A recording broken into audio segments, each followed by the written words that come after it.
my last video I'm doing today. I've had a bit of a marathon session in front of the camera. This is actually one video that I probably won't be able to release until after the baby's born, and you'll find out why. The topic for this video is how to deal with people who ask you when you're due. And something that I've been a lot more aware of this time around is that is the go-to question. Oh, you're pregnant, when are you due? And people honestly mean well with this question. They're just trying to have a conversation and sound interested. Maybe they care, maybe they don't, but you know, it's just that they're being polite and they're being friendly. But one of the things that is really endemic, it might be the right word in this instance, in our society, is that we all get really, really stuck on this idea of a due date. And what I tend to remind my clients is, even on their yellow card, like here in Australia, we get like a yellow card when you're pregnant, and the midwife or obstetrician or whoever it is will fill out that each visit and record a whole bunch of medical information on that little card. And on that card, so even on the medical card, it does not say due date. It says EDD, which means estimated due date. So the correct term is estimated due date, but we kind of, being Aussies, we will shorten it to due date, and it's really gotten stuck in our minds that if a baby comes before the due date, they're early. And if a baby comes after the due date, they're late. None of us are really expecting the baby to come on the due date, but there's such an emphasis on this one date, and it's not really accurate. Really what the estimated due date gives us is a range, okay? And the estimated due date is 40 weeks from the date of your last period, okay? But it could be anywhere from 37 weeks to 42 weeks. All of that is called full term. And in some cases it's referred to as early full term and late full term, or whatever it is, but it's all full term. So it's actually a 5-week window where baby could come. And there's been a lot of research and a lot of questions into, well, why do some babies come at 37 weeks and others come at 41 weeks? And, you know, we don't fully understand the mechanisms of what starts labor. Of course, we've got some good leads here and there. There's been some really interesting research on it, which I won't go into today. But my main thing is that, my main message is that it's not a due date, okay? It is an estimated due date. Now, the problem that occurs is people want to feel like they're being friendly and being polite. And so they ask, the first question that comes to mind is, when are you due? The next question might be, are you having a boy or a girl? But anyway. And so we get asked this question so many times, and I've noticed even I've asked this question, and it's not that I'm saying there's anything wrong with the question, but I have really, really reflected on it recently. You know, being pregnant now and, you know, reflecting on how I feel when people ask that question, it has really made me rethink whether I should be asking other people. And anyway, so here's what I've experienced in the past. With Aiden, so the first time around, we just told people our due date, or our estimated due date, sorry. And I don't really remember too much about it. I was, you know, he came, you know, I actually ended up having acupuncture, and he came pretty soon after his estimated due date. Let's see. With Kai and Owen, now I'm not sure at which point, but in hypnobirthing there's a lot of emphasis on language and the words we use. And one of the things is that even though estimated due date is telling us that it's estimated, our brains seem to be focusing in on the due date bit. And so sometimes renaming it like guess date or due month might be an alternative. So I tried that out. I definitely did that with Owen. And he was due around September.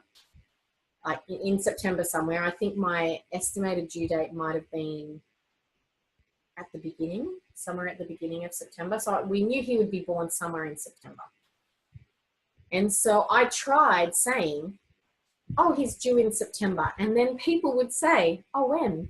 So my whole due month idea just didn't quite work. It still ended up being a little bit awkward. You know, me trying to think, oh, what do I say now? They're asking for a specific date.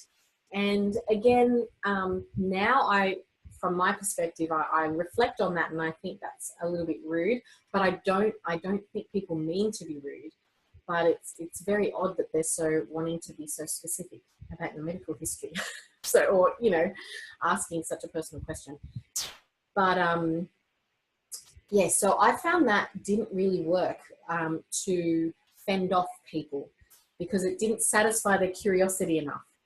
So this time around, I've tried a different strategy to avoid this question. And actually, it's not so much to avoid the question itself, but to avoid the effects of the question. Because what I found with Owen, that's my third birth, I had people asking me, when is this baby coming? It's, you know, aren't you due already? And like I said, babies aren't on a schedule. They don't have a clock in there or calendar that tells them you've got to come out now. So they come out when they're ready. And,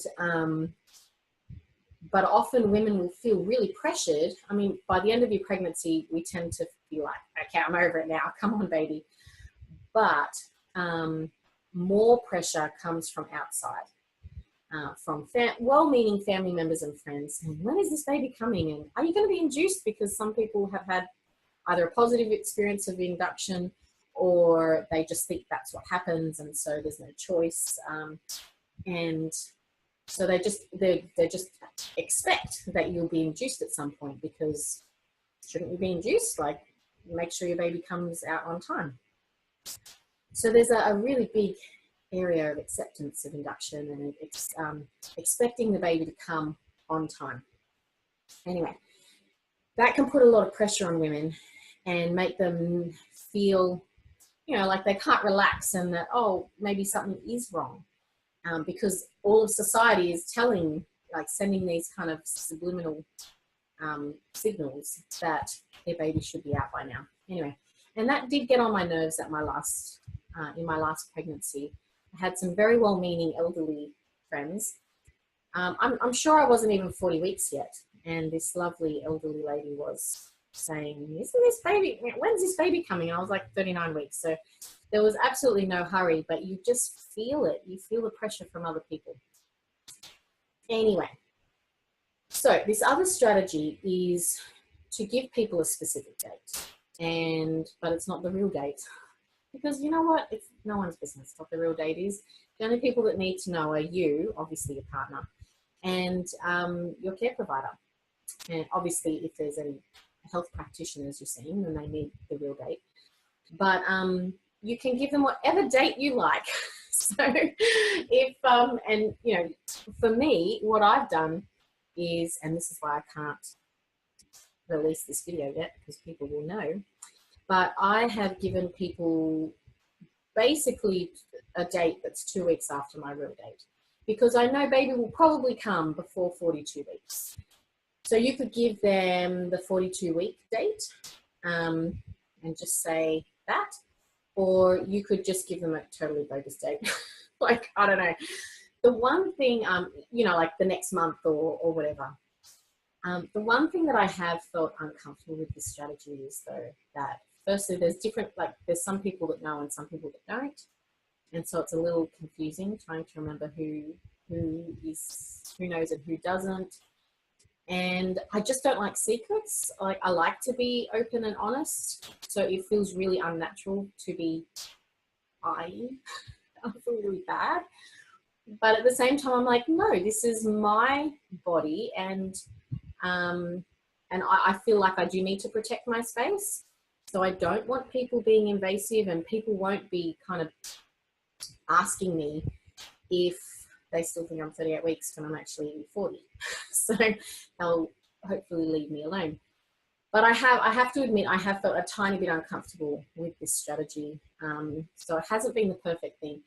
I think the alternative, which if I'm pregnant again, maybe I'll give this a go, is to just stand your ground and say, we're actually not telling anyone the due date, but it will be sometime in this month, or it will be probably by a certain, so just standing your ground and being confident in saying, no, I'm not going to tell you my due date. It's none of your business. But, obviously say it in a nice way. But so that's a couple of strategies for you to consider. I know perhaps for many first-time mums, it is just more exciting and easier to just say the due date. But so many women get caught up in expecting their baby to come, and when baby doesn't come by the 40 weeks, they're disappointed. And it's like, babies can come anytime, and for many, many mums, it comes around the 41 weeks, somewhere in there. So anyway, I won't get into the topic of induction. That's a whole nother conversation. But there's a few little tips that might help you navigate everyone's expectations of when baby's coming, and might help you feel like you have a little bit of control over the comments that you get from people. I hope that's helpful. I would love to hear from you and what you might have done to deal with comments about when you're due, and all of that. So hope you're having a great day, and I'll talk to you later. Bye.